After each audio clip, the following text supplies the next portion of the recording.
Hello. তো আজ আমি জামাই ষষ্ঠীর ছোট্ট একটি মিনি ব্লগ শেয়ার করব।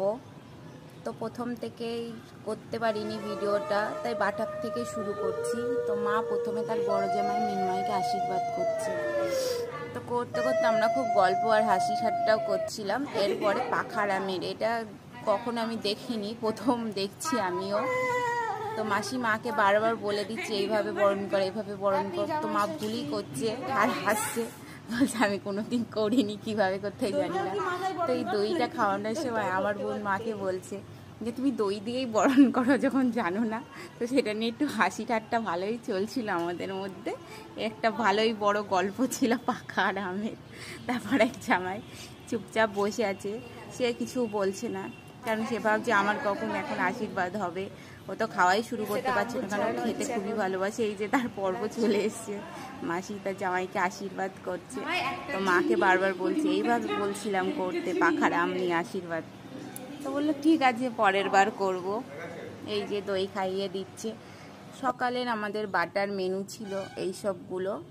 আর দুপুরে জামাই ষষ্ঠীর মেনু মুড়িঘণ্ট, ডাল, 5 রকম ভাজা, পাবদা মাছের সর্ষে পোস্ত, গন্ধরাজ কাতলা, মুরগির মাংস, চাটনি, চিংড়ি মাছের মালাইকারি, ব্যাট ভাজা, এখনো ভাত হচ্ছে, আর চাটনি, পাঁপড়, মিষ্টি। খেতে বসার পর মিনময়কে আমি জিজ্ঞাসা করছিলাম যে তোমার আদর যত্ন, খাওয়া দাওয়া সব ঠিকঠাক আছে কিনা। সে আস্তে আস্তে রিভিউ দিচ্ছিল, কারণ তার খুব তাড়া ছিল। অফিসের কাজ ছেড়ে এসে সেখানে বসেছে, আবার কি অফিসের কাজ শুরু করবে।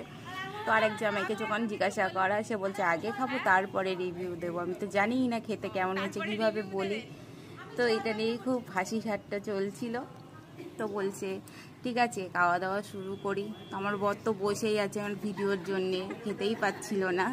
তো বাবা বলছে এবার খেতে দে, অনেকক্ষণ হলো ভিডিও।